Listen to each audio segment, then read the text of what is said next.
Ada orang gajinya tinggi tapi tetap merasa sengsara di kantor. Ada juga yang gajinya biasa saja tapi wajahnya selalu sumringah. Pertanyaannya, apa rahasia mereka? Hari ini kita akan ngobrol soal cara bahagia di tempat kerja tanpa harus nunggu naik gaji. Naik gaji memang menyenangkan. Siapa sih yang enggak mau? Rasanya seperti dapat penghargaan setelah kerja keras. Tapi kenyataannya, rasa senang itu sering cepat hilang. Begitu uangnya habis untuk bayar tagihan, cicilan, atau kebutuhan sehari-hari, kita balik lagi ke titik awal. Dan kalau kebahagiaan hanya ditaruh pada angka di slip gaji, hidup akan terasa seperti lomba lari tanpa garis finish. Selalu kurang, selalu ada alasan untuk tidak puas. Padahal, ada banyak hal lain yang bisa bikin hari-hari di kantor jauh lebih ringan.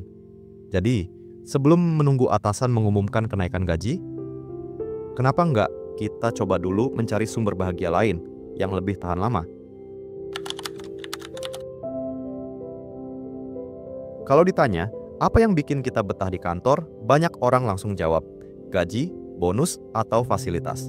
Padahal, kebahagiaan sering datang dari hal-hal kecil yang sederhana. Secangkir kopi hangat di pagi hari, senyum ramah satpam yang menyapa, atau obrolan ringan dengan rekan kerja sebelum mulai tugas. Hal-hal kecil ini sering kita anggap sepele, padahal mereka bisa jadi penyelamat mood sepanjang hari. Masalahnya, kita terlalu fokus pada yang besar, sampai lupa mensyukuri yang kecil. Padahal, kalau kita mau berhenti sebentar dan benar-benar merasakannya, kita akan sadar. Ternyata kebahagiaan itu sering ada di depan mata.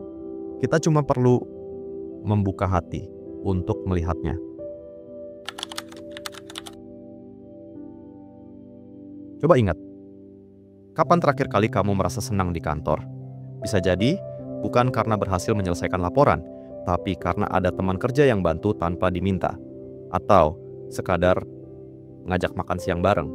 Kenyataannya, pekerjaan akan selalu ada, bahkan bertambah, tapi hubunganlah yang bikin suasana jadi berbeda. Kalau relasi dengan rekan kerja sehat, rasa capek bisa berkurang setengahnya. Sebaliknya, kalau suasana penuh konflik, gaji besar pun rasanya nggak cukup untuk menutup stres.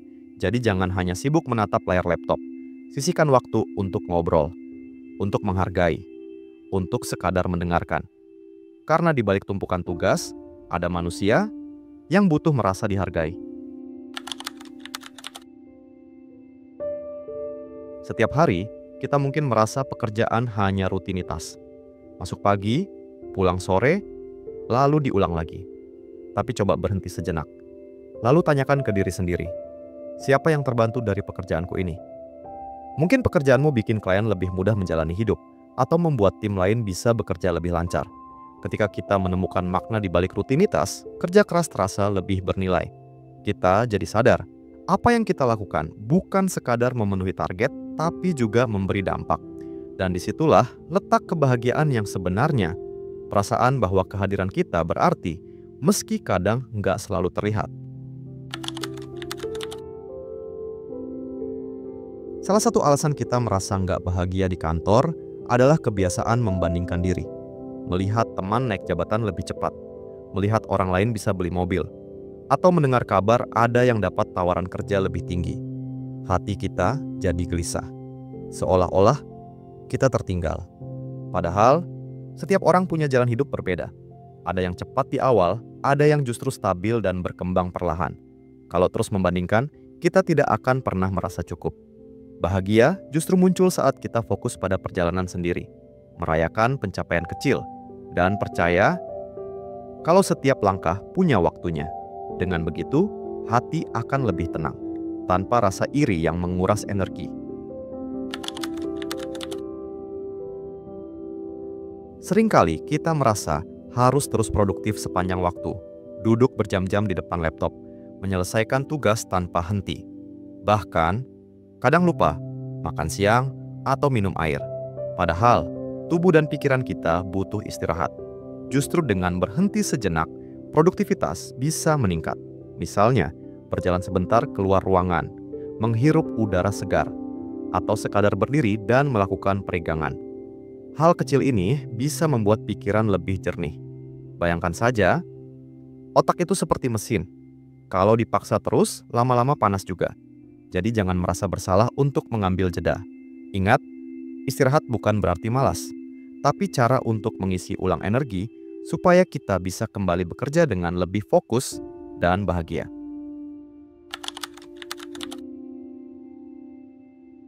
Banyak orang menunggu libur panjang atau cuti untuk merasa bahagia. Padahal, kebahagiaan bisa disisipkan dalam keseharian kita. Caranya sederhana, beri ruang untuk diri sendiri. Luangkan 5 menit untuk mendengarkan lagu favorit, menulis 2 kalimat syukur di buku catatan, atau sekadar menyeduh teh hangat sambil menghela napas panjang. Aktivitas kecil ini sering dianggap sepele, tapi dampaknya besar. Mereka membantu kita merasa lebih ringan dan tidak terjebak sepenuhnya dalam rutinitas kantor. Ingat, bekerja itu penting, tapi menjaga diri sendiri jauh lebih penting. Dengan memberi ruang kecil setiap hari, kita belajar bahwa bahagia tidak harus menunggu momen besar. Bahagia bisa diciptakan kapan saja, bahkan di tengah sibuknya pekerjaan.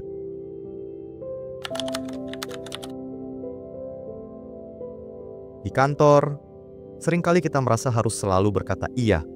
Iya ketika diminta lembur, iya ketika diminta mengambil tugas tambahan, bahkan iya saat sebenarnya kita sedang kewalahan. Akibatnya, energi terkuras, hati penuh tekanan, dan kebahagiaan menguap begitu saja. Padahal, berkata tidak bukan berarti kita egois, bukan pula tanda malas. Justru itu, bentuk menjaga diri.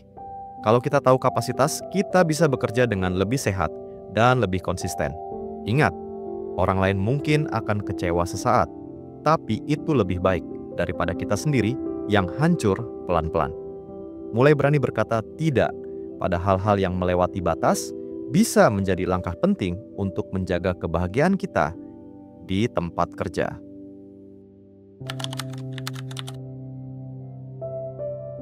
Banyak orang berpikir kebahagiaan itu datang sendiri, seolah hadiah yang diberikan dari luar. Padahal, kebahagiaan lebih mirip seperti otot.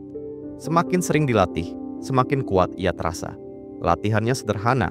Setiap pagi, biasakan bersyukur atas satu hal yang kita miliki. Saat ada masalah, coba tarik napas panjang sebelum bereaksi. Ketika merasa lelah, ingatkan diri, kita sudah berusaha sejauh ini. Hal-hal kecil ini, jika dilakukan terus-menerus, perlahan membentuk pola pikir baru. Kita jadi lebih tahan banting, lebih sabar, dan lebih mudah merasa cukup. Bahagia di kantor bukan soal menunggu kondisi sempurna, tapi bagaimana kita melatih diri untuk menemukan cahaya kecil di tengah rutinitas. Jadi, kalau ditanya bagaimana caranya bahagia di tempat kerja tanpa menunggu naik gaji, jawabannya ada pada cara kita memandang. Bahagia hadir saat kita bisa menghargai hal kecil, membangun hubungan yang baik, menemukan makna dalam pekerjaan, memberi ruang untuk diri sendiri, dan berani menjaga batas. Semua itu tidak butuh momen besar, tidak butuh menunggu keputusan atasan. Bahagia bisa kita ciptakan sendiri, mulai dari langkah kecil yang konsisten. Dan kabar baiknya, kita bisa memulainya hari ini juga. Jangan tunggu nanti, jangan tunggu slip gaji berubah. Pilihlah untuk bahagia sekarang, dengan apa yang sudah ada di depan mata. Karena kebahagiaan sesungguhnya adalah keputusan. Untuk bacaan tambahan, baik versi ringkas maupun yang detail, tinggal cek website melalui link di kolom komentar. Kalau kamu merasa narasi ini bermanfaat, jangan lupa klik tombol like, subscribe, dan nyalain loncengnya, supaya nggak ketinggalan video refleksi berikutnya. Dan aku pengen dengar juga cerita dari kamu. Apa hal kecil yang bikin kamu bahagia di tempat kerja? Tulis di kolom komentar. Siapa tahu, bisa jadi inspirasi buat yang lain juga.